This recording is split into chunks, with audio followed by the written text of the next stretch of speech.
आवाज आ रहा है बाबू? आवाज आ रहा है? हाँ। तो पिछले क्लास में हम लोग पढ़े ऑपरेशंस, सेट का क्या क्या ऑपरेशन होता है, याद है सारा? Union, intersection, difference, symmetrical difference, है ना, और आपका कॉम्प्लीमेंट होता है। तो ये सब आपका सेट का ऑपरेशंस होता है बाबू। पिछले क्लास में वो हम लोग सीखे, ठीक है। आज हम लोग सीखेंगे उस पे सवाल कैसे डिस्कस करेंगे ऑपरेशंस ऑन सेट्स पे। तो बेसिक फंडामेंटल 5 चीज पढ़े हम लोग, union, intersection, difference, symmetrical difference, है ना, और कॉम्प्लीमेंट। तो सवाल से इसको और क्लियर करते हैं अच्छे से, ध्यान दीजिएगा सवाल पे। एक क्या है बच्चों? x is a prime factor of 240। सवाल को समझेंगे। x जो है आपका 240 का प्राइम फैक्टर है। तो 240 का प्राइम फैक्टर करेंगे तो क्या आएगा? तो 240 का प्राइम फैक्टर करेंगे तो ये आ जाएगा 2 का power 4 into 3 into 5। Prime factor करने आता है सबको?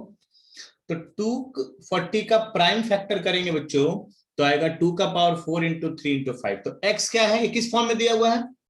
ये दिया हुआ है सेट बिल्डर फॉर्म में।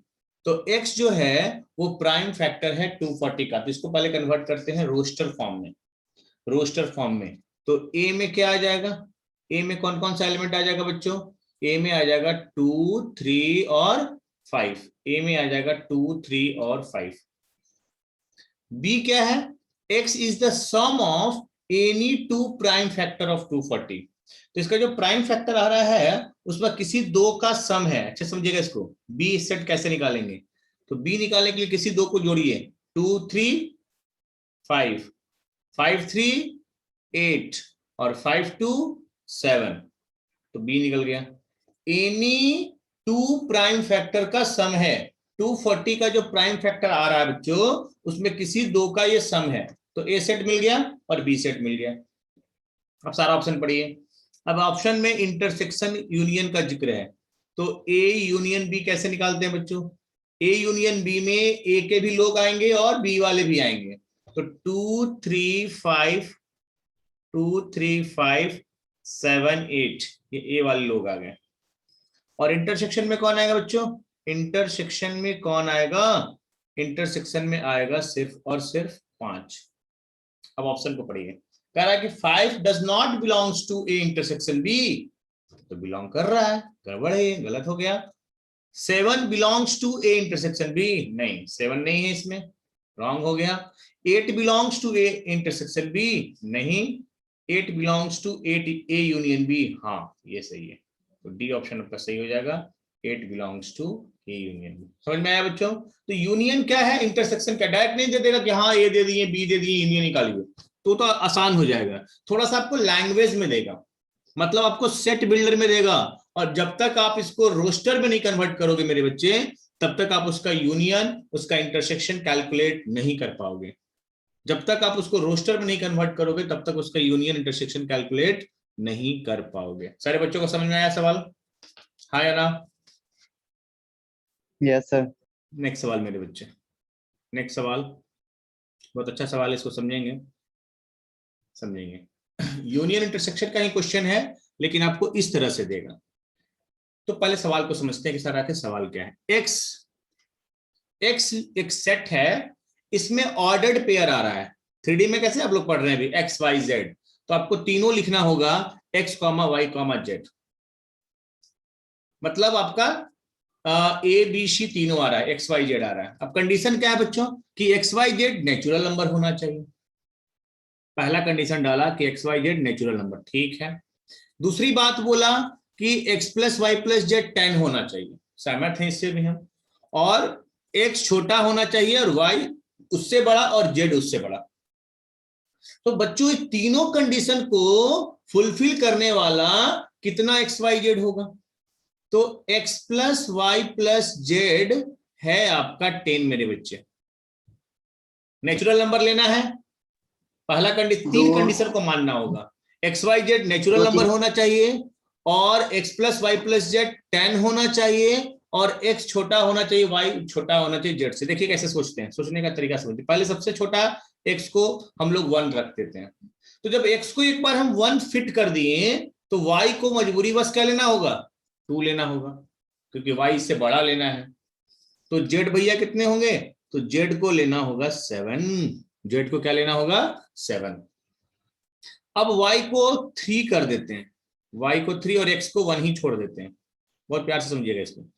तो x को 1 ही रखते हैं और y को 3 कर देते हैं, तो z कितना हो जाएगा बच्चों, z हो जाएगा 6। और फिर हम x को 1 ही लेते हैं और y को 4 कर देते हैं 4, तो z को कितना करना होगा 5।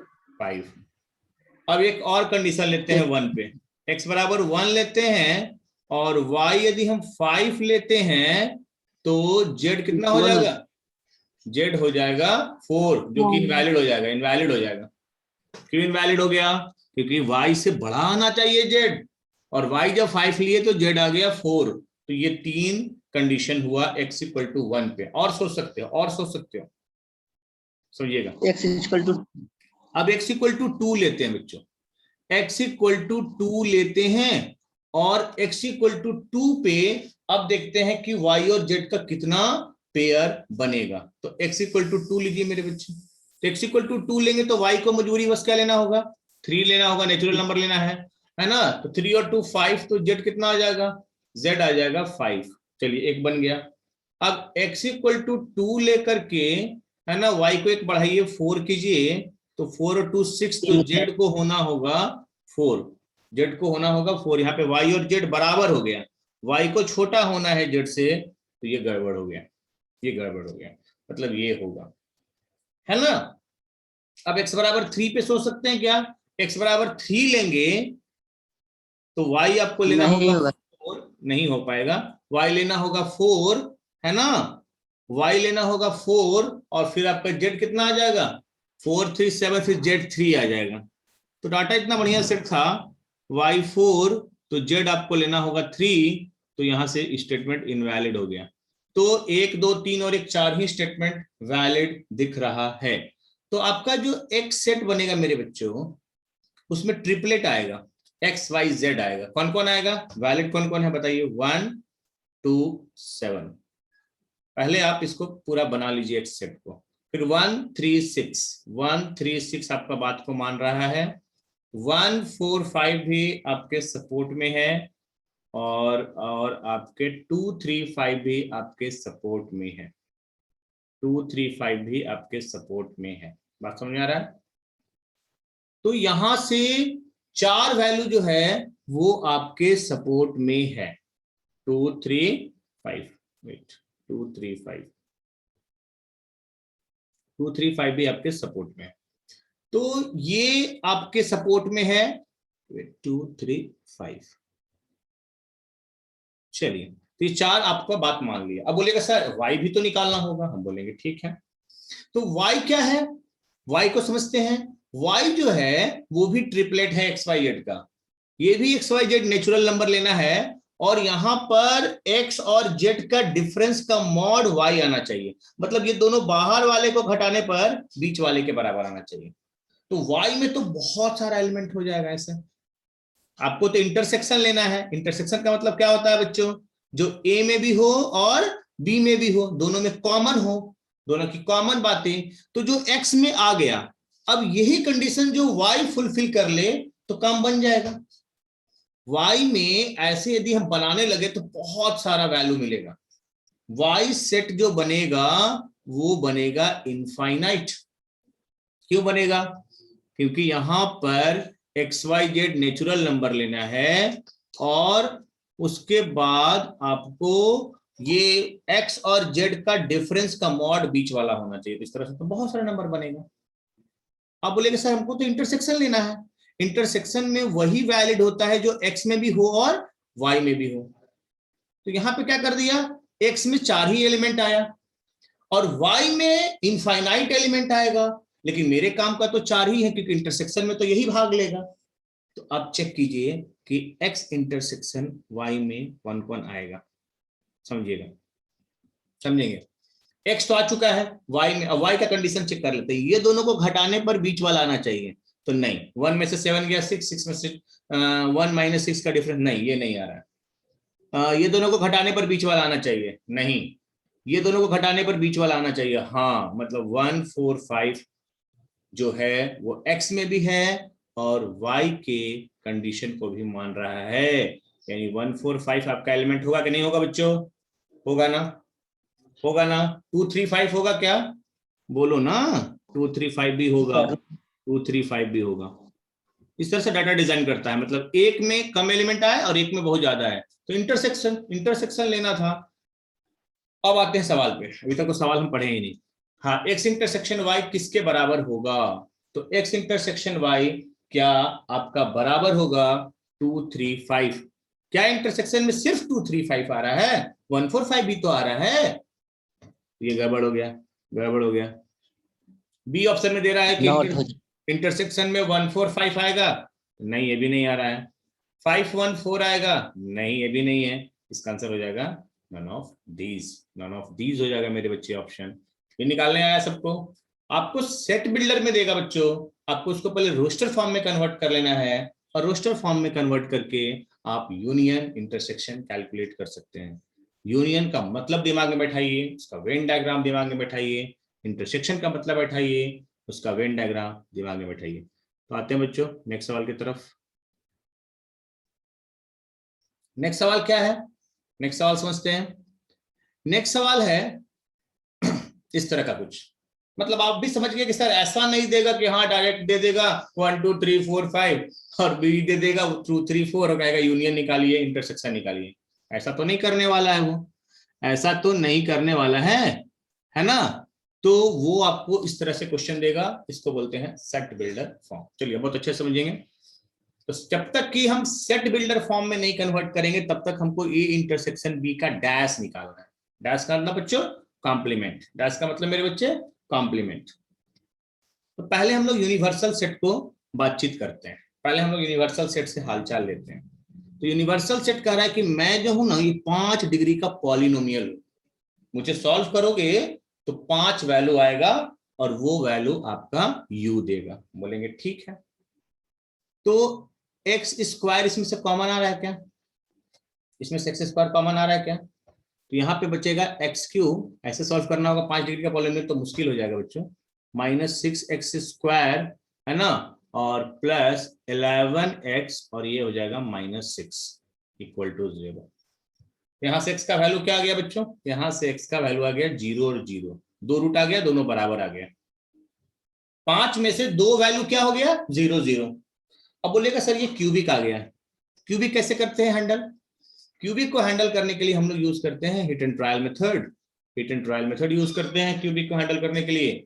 तो क्यूबिक को हैंडल करने के लिए पहले हम लोग hit and trial method use करेंगे और देखेंगे कि x का कौन सा वैल्यू इसको सेटिस्फाई कर रहा है, क्या x बराबर 1 इसको सेटिस्फाई कर रहा है क्या बच्चों, x बराबर 1 इसको सेटिस्फाई कर रहा है, तो इसका x माइनस 1 इसका फैक्टर होगा। कितना बार लिखेंगे x माइनस 1 को, x माइनस 1 को कितनी बार लिखेंगे, 3 बार लिखेंगे मेरे बच्चे, 3 बार लिख दीजिए, बैलेंस कीजिए, बताए थे ये एक्स स्क्वायर एक्स क्यू आ गया, माइनस एक्स स्क्वायर चाहिए -6x², तो -5x -6x² प्लस 5x और चाहिए 11, तो एक 6 दे दीजिए इसको, है ना, इक्वल टू 0 हो जाएगा।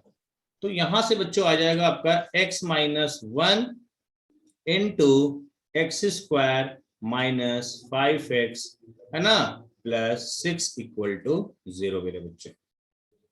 यहां से x का वैल्यू आ गया 1 आ गया 1। और इस क्वालिटी को सॉल्व करेंगे तो आएगा 2 और 3, x का वैल्यू आएगा 2 और 3। यानी यूनिवर्सल सेट में आपका 5 एलिमेंट की जगह 4 ही आएगा क्योंकि 0 2 बार आ गया है, 0 1 2 3। कैसे सॉल्व किए, बहुत आसान था डाटा। तो एक डाटा था कि x² कॉमन ले लेंगे तो क्यूबिक बन जाएगा और क्यूबिक को हिट एंड ट्रायल मेथड से सॉल्व कर लेंगे तो यूनिवर्सल सेट में आपका एलिमेंट आ गया 0 1 2 3, 0 1 2 3।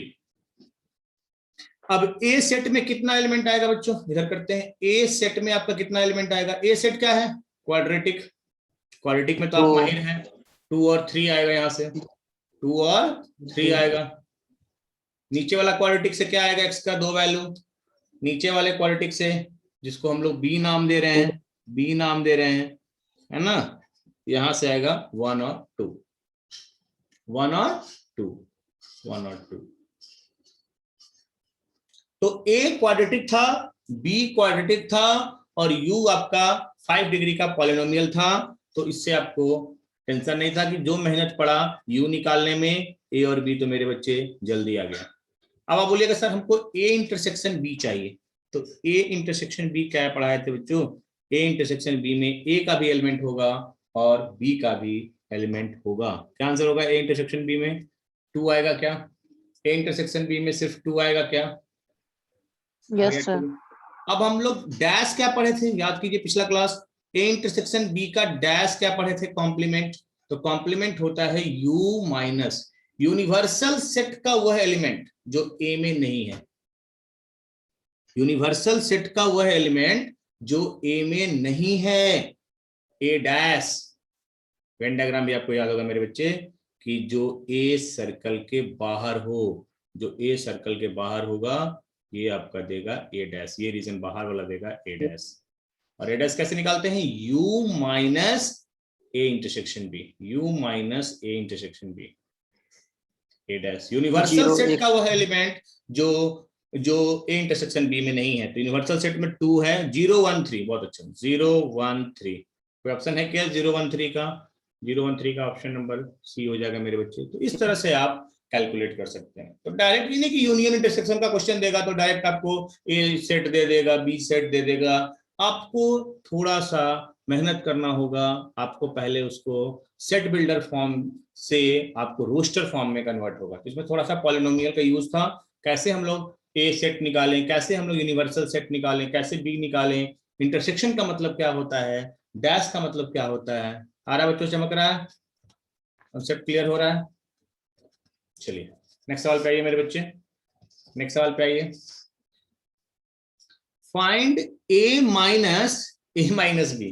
अब यहाँ पर एक ब्लंडर मिस्टेक क्या होता है बच्चों से, उन लोग को लगता है कि ए माइनस ए प्लस बी, है ना, ए और ए काट देगा और कहेगा बी, तो ये इनवैलिड है, यहाँ पे ऐसा नहीं कर सकते, यहाँ पे ऐसा नहीं कर सकते। पहले हम लोग कैलकुलेट करेंगे ए माइनस बी और फिर ए लेंगे, वहां की तरह माइनस नहीं है। यहाँ पे ए माइनस बी का मतलब होता है,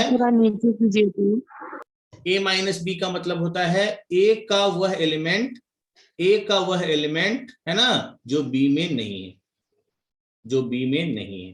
नोट कीजिए बाबू, स्क्रीनशॉट ले लीजिए। हो गया। ए माइनस बी का मतलब होता है ए का वह एलिमेंट जो बी में नहीं है। पहला गलती समझ में आया सवाल में क्या होता है?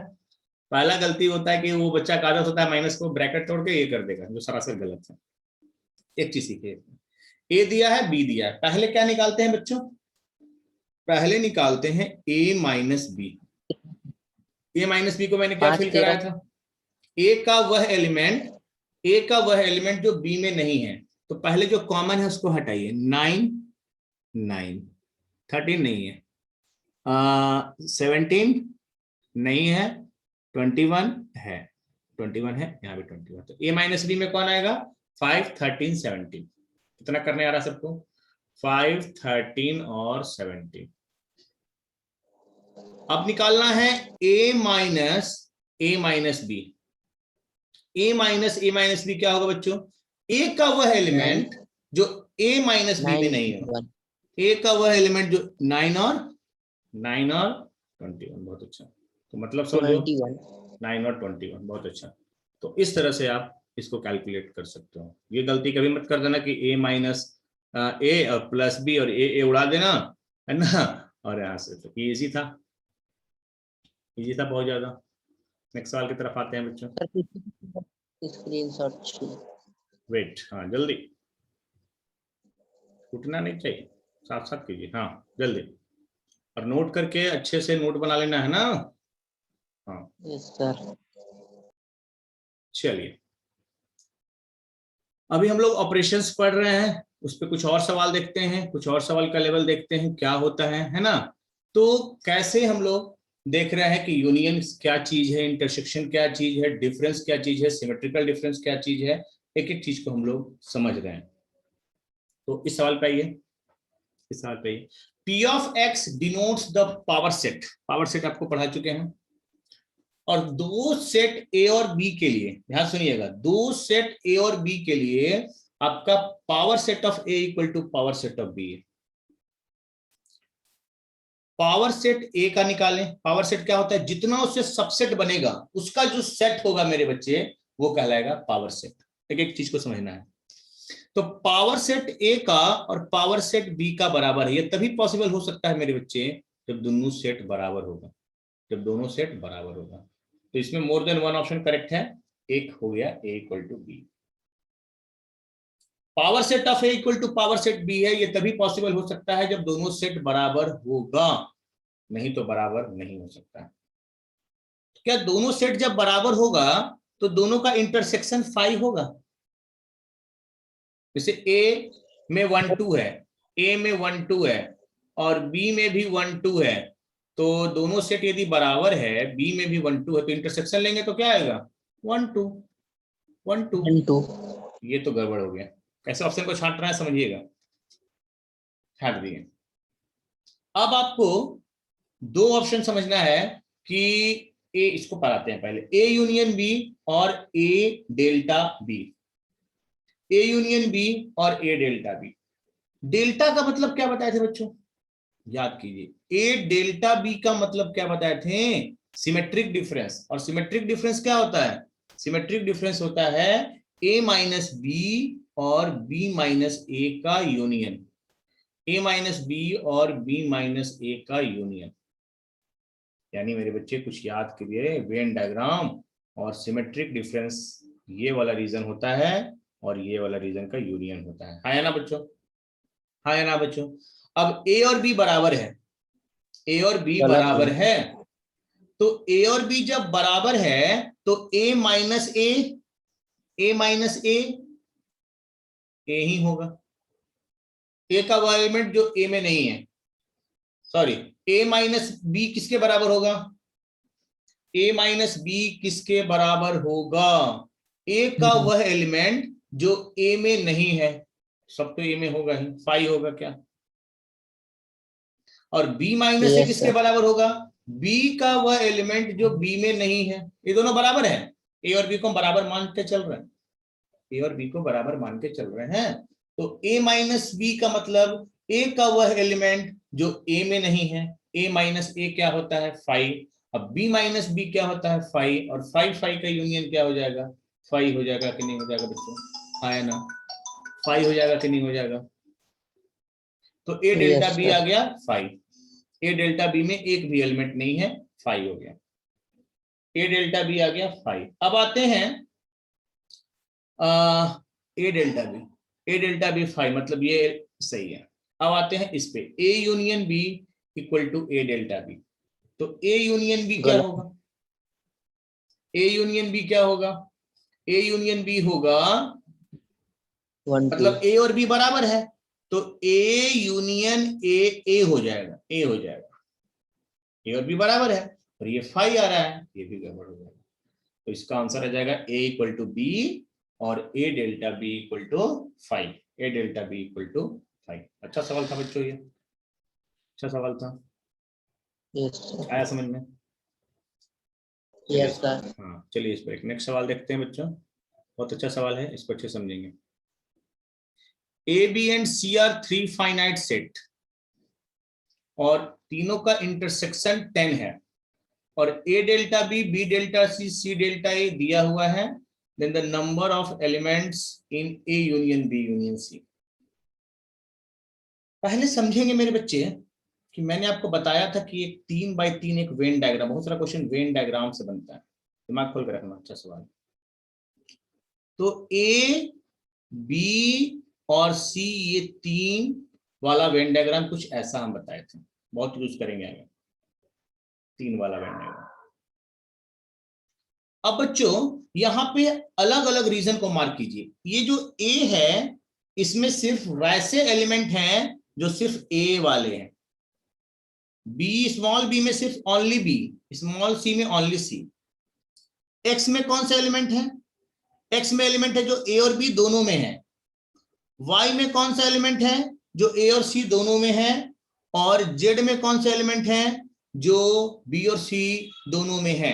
और ये रीजन क्या है, ये रीजन है A intersection B intersection C. मतलब इसमें टोटल 7 रीजन बनता है, मतलब 7 तरह के लोग होंगे, ओनली ए या जो ए और बी दोनों में, और जो ए बी सी तीनों में हो, या ए और सी दोनों में हो। ए में 4 वैरायटी, बी में भी 4 वैरायटी, तो टोटल 7 रीजन बनता है। ये वाला रीजन अंदर वाला, ये रीजन कितना आ रहा है, ये रीजन कितना आ रहा है, 10 दिया हुआ है, ये 10 दिया हुआ है, ए इंटरसेक्शन बी इंटरसेक्शन से 10 दिया हुआ है। यहां तक बात समझ में आ रहा है, यहां तक बात समझ में आ रहा है। अब n of A delta B, A delta B का मतलब हम लोग क्या पढ़े थे, याद कीजिए।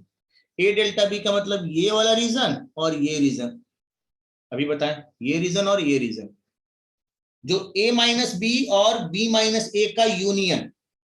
तो a प्लस वाई और b प्लस जेड, देखे तो इसको अच्छे समझिएगा, a प्लस वाई और b प्लस जेड मिलके क्या a डेल्टा b बना रहा है, a delta b। A delta B में ये वाला रीजन होगा पूरा ए और वाई, और इधर होगा बी और जेड, तो ये मिलके पूरा ए डेल्टा बी बनाएगा। बी डेल्टा सी क्या होगा, बी डेल्टा सी क्या होगा, बी डेल्टा सी में कौन कौन सदस्य होंगे, ये वाला, ये रीजन को हटा देंगे, बी प्लस एक्स और C plus Y, B plus X और C plus Y, B plus X, ध्यान दीजिएगा, सी प्लस वाई। ये कॉन्सेप्ट बहुत इंपॉर्टेंट है, वेन डायग्राम से बनता है सवाल, सब है ना। ये कितना है, 150 है। और सी डेल्टा ए, सी डेल्टा ए, सी डेल्टा ए का मतलब हुआ ये रीजन, ये रीजन ए एक्स और सी जेड, ए एक्स और C Z, A plus X plus C plus Z, C plus Z, A plus X और सी प्लस जेड मिलकर कितना दिया हुआ है, 200 दिया हुआ है। ये लिखने आ रहा सबको। अरे डेल्टा का मतलब ये रीजन और ये रीजन, ये बीच वाला नहीं लेना है, ये रीजन नहीं लेना है, यही तो सिमेट्रिक डिफरेंस होता है। अब बोलिएगा सर हमको पहुंचना है कहां पे, A union B union C पे। What is A union B union C, पूरा इसको बोलते हैं A union B union C. तो A union B union C हो जाएगा A plus B plus C plus X plus Y plus Z plus 10, ये पूरा मिला देंगे बच्चों तो आ जाएगा A union B union C, है ना। वेन डायग्राम से सवाल ज्यादा क्लियर होता है और जल्दी बनता है। वेन डायग्राम को अच्छे से समझेंगे बच्चों, इस सवाल को समझते हैं। अब क्या करते हैं कि तीनों को ऐड कर देते हैं, इस तीनों को ऐड कर देते हैं। तो जब हम पूरे को ऐड कर देंगे तो ए 2 बार, बी 2 बार, सी 2 बार, x 2 बार, y 2 बार, z 2 बार, तो हो जाएगा 2 into A plus B plus सी,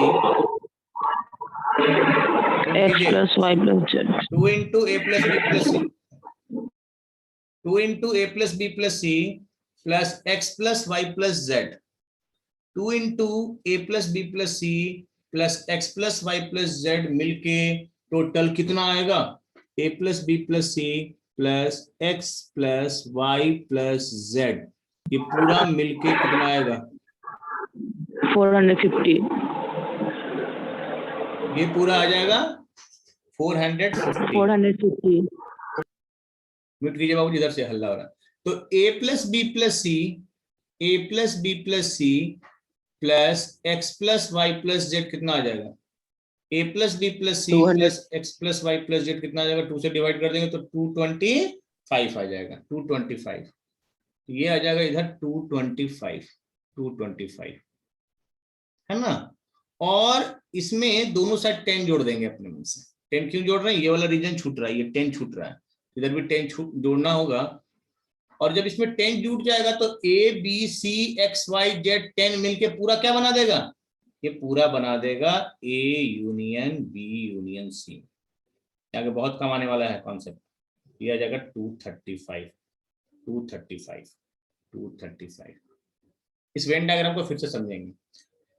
जैसे कि मान लेते हैं कि 3x3 आपका वेन डायग्राम है, इसका आंसर आ गया 235, क्लियर हुआ। एक बार मैं थोड़ा सा वेन डायग्राम पे और चर्चा कर रहा हूं कि ये आपका रीजन है, ये पूरा ए सर्कल है, ये पूरा बी सर्कल है और ये पूरा सी सर्कल है। जैसे कि आप देखते हैं क्लास में, ये है मैथ्स, फिजिक्स और केमिस्ट्री, ये मैथ, फिजिक्स और केमिस्ट्री है। तो बच्चों इसमें 7 मैथ क्लास में देखिए 7 तरह के बच्चे होंगे। ओनली मैथ, या जो मैथ और फिजिक्स पढ़े, है ना, या जो मैथ और केमिस्ट्री पढ़े, या जो क्लास में तीनों पढ़ने आए। तो 4 वैरायटी के लोग होंगे इसमें। तो मैथ क्लास में 4 वैरायटी के लोग होंगे। ओनली मैथ, इसको इतना रीजन को बोलेंगे ओनली मैथ, इसको बोलेंगे बी वाले पार्ट को मैथ एंड फिजिक्स, सी वाले पार्ट को बोलेंगे मैथ एंड केमिस्ट्री, और ये रीजन को बोलेंगे जो तीनों पढ़ते हैं, जो तीनों पढ़ते हैं। फिर फिजिक्स क्लास में वैसे ही 4 तरह के विद्यार्थी होंगे, ओनली फिजिक्स, या मैथ एंड फिजिक्स, या मैथ एंड केमिस्ट्री, ये जो तीनों पढ़ते हैं।